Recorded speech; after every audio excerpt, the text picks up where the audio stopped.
Je suis non seulement honoré de me retrouver ici au milieu de vous, mais je suis également très ému par cette marque de sympathie que vous avez bien voulu exprimer à mon égard.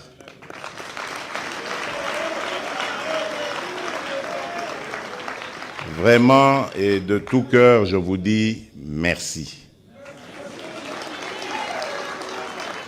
Je ne savais pas que lorsque on m'avait proposé et que j'avais accepté de venir parler aux jeunes, j'allais avoir de surprises aussi agréables en vous rencontrant. Vraiment, de tout cœur, merci, et je fais le serment ici, devant Dieu et devant la nation, que la jeunesse sera toujours dans mon esprit.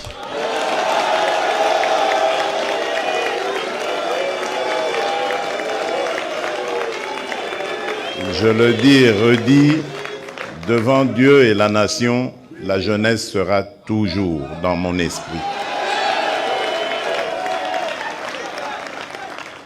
Pour deux raisons essentiellement. La première, et je ne cesse jamais de le dire, la première raison, c'est que vous êtes la première richesse de la République démocratique du Congo.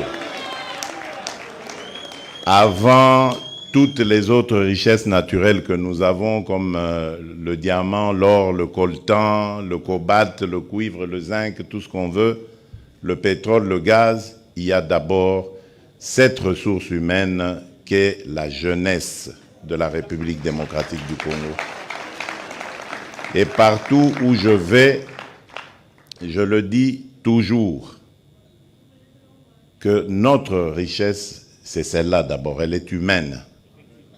Et c'est pour ça que nous avons le devoir d'entretenir cette richesse, de préparer cette richesse aux défis à venir. Et cette richesse, c'est vous, chers jeunes. Voilà pourquoi j'ai dit, vous ne quitterez jamais mon esprit.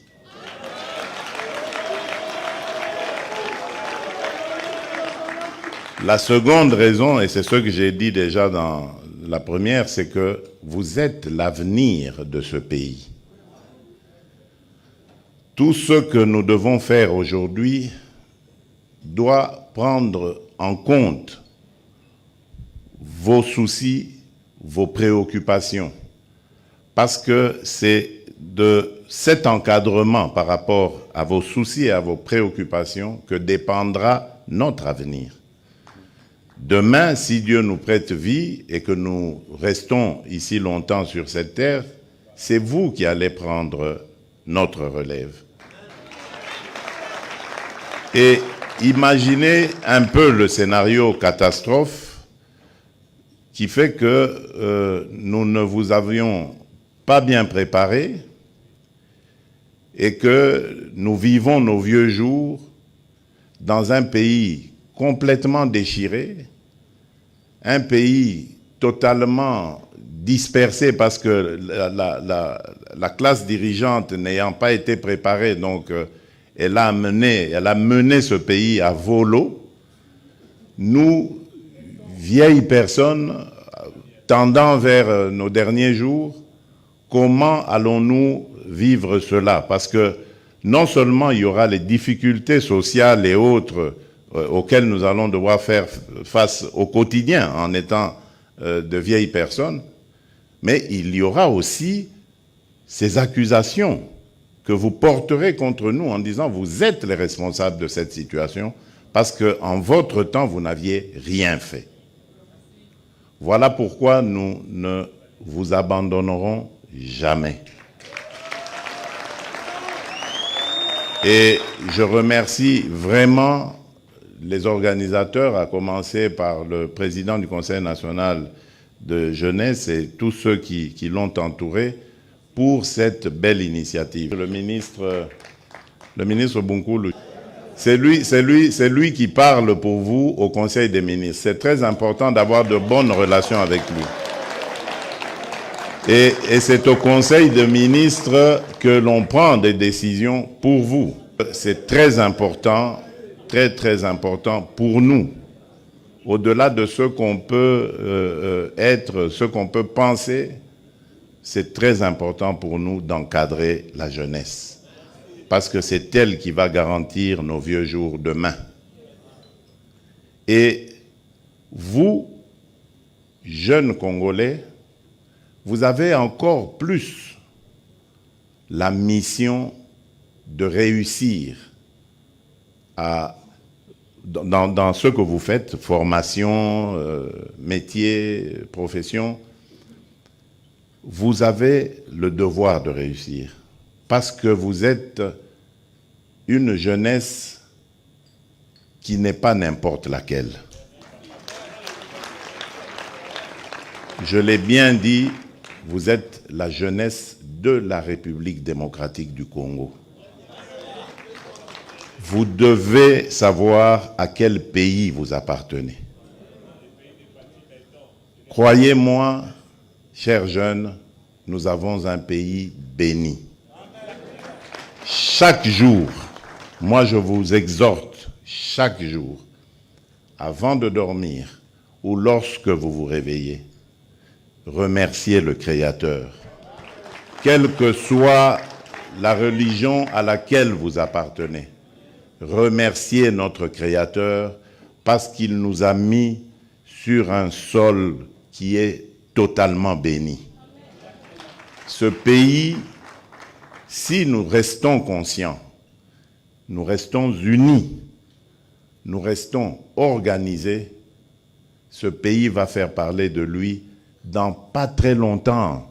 Nous serons peut-être encore vivants pour voir ça. Suivez simplement toute l'actualité. Renseignez-vous sur votre pays, ses potentialités. J'ai parlé de la première richesse qui est la jeunesse. Ses ressources humaines. Mais regardez toutes les potentialités dont le monde a besoin aujourd'hui pour lutter, par exemple, contre le changement climatique, pour aller vers l'économie verte, la nouvelle industrie. Toutes les solutions se trouvent en République démocratique du Congo. Pour les énergies renouvelables, vous trouverez les réponses en République démocratique du Congo. Même demain, lorsque on parle de l'après-pétrole avec toutes ces dérivés qui sont l'essence, le gasoil et tout ça, l'hydrogène vert peut être produit ici en République démocratique du Congo. Donc nous avons les réponses à toutes les questions que se pose le monde aujourd'hui. Et quand nous quittons le sous-sol, nous arrivons au sol, l'agriculture, nous avons près de 80 millions d'hectares de terres arables. Nous pouvons nourrir plus de 2 milliards de personnes, donc c'est-à-dire l'Afrique entière et au-delà, grâce à notre sol. Et au Congo, il pleut toute l'année à cheval sur l'équateur. Quand il ne pleut pas au nord, il pleut au sud et vice-versa. Là où, partout ailleurs, on commence à connaître des problèmes de sécheresse, surtout chez nous en Afrique, eh bien nous avons ces réponses. Nous avons, comme je vous l'ai dit, un pays qui est béni. C'est pour ça d'ailleurs, chers jeunes, que vous voyez tous les problèmes qu'on nous cause. Nous sommes un pays, je vous ai dit, à vocation. Dieu nous a dotés de tout ça, pas pour que Tovimba Nabisomoko, mais pour partager. Et nous sommes prêts à le faire. Mais dans l'ordre. Et en tenant compte de la charité bien ordonnée qui doit d'abord commencer par les propres enfants du Congo. Et voilà pourquoi moi je voudrais attirer votre attention. Parce qu'on va chercher à nous diviser. Vous savez, il y a cet adage qui dit « diviser pour mieux régner ». Et il y a cette parole de la Bible qui dit « un royaume divisé contre lui-même ne peut rien faire. Il est voué à l'échec, à la mort. » Voilà pourquoi le mercredi dernier, j'ai beaucoup insisté sur nos divergences à propos de nos appartenances ethniques, tribales et autres. Qu'on ne vous trompe pas. Vous avez une seule et même tribu, elle s'appelle la République démocratique du Congo. Le reste, ce sont vos familles.